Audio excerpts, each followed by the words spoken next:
I don't listen to what nobody tell me.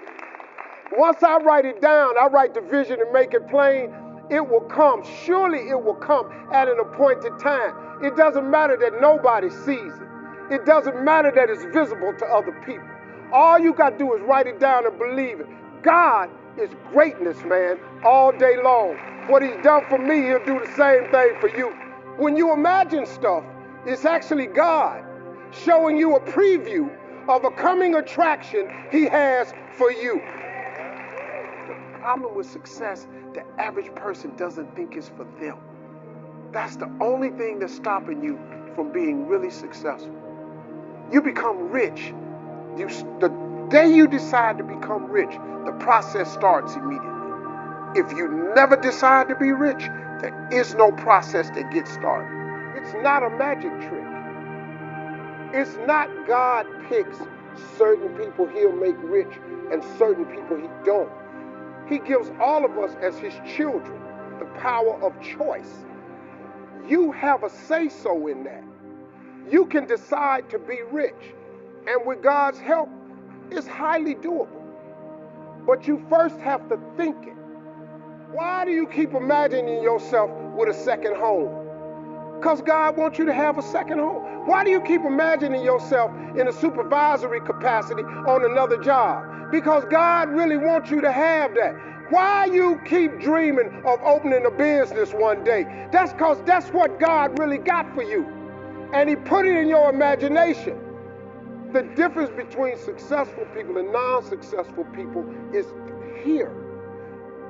I'm no better than none of y'all. I'm not a better person than you. I'm not a better Christian than you. God don't love me more than you. None of that. If you want to be successful, you have to change this. This has to change. The problem with your imagination, though, is you tell it to the wrong people.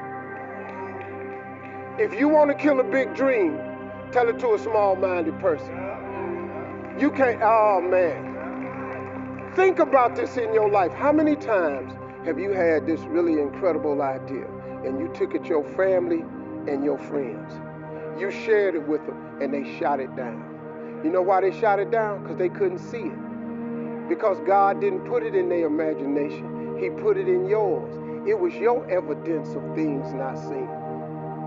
God created us in his image. God thought of this world.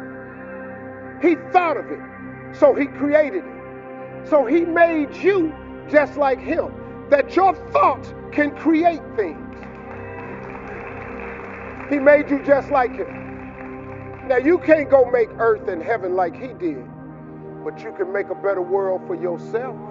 Because that is a principle of success that all successful people know. If it is written, so shall it be. See, all this stuff you've been imagining, you ought to start working on it. Because that's what God really got for you. Your real life is in your imagination. I'm here to tell you that. You think I'm here by accident? I'm here because he put this in my imagination when I was 10. So he said, now take that paper and put it in your drawer. He said, every night before you go to bed, read your paper. He said, every morning when you get up and go to school, read your paper. I did it. If you turn on your television set,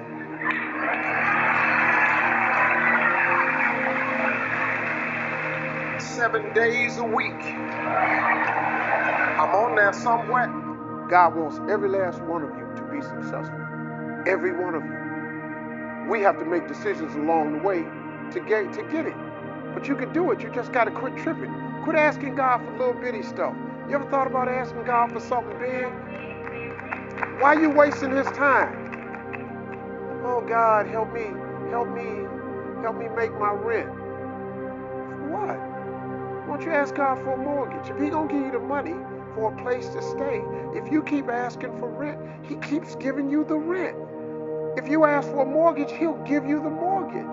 Go home and cut your TV on. That little boy with the stuttering problem, he all over that TV. You can't cut your TV on.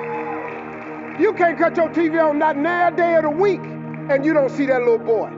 That little boy with the stuttering problem is all over that TV because God put it in my imagination. All I did was hang on to that thought. I just kept hoping. I just kept hoping that what I had wrote on the paper would come true. But you got to write the vision. Go home and read Habakkuk 2 and 2. Go home and read Bible verse Habakkuk 2 and 2. Read what it say. If you do that, it'll change your life. Appreciate it.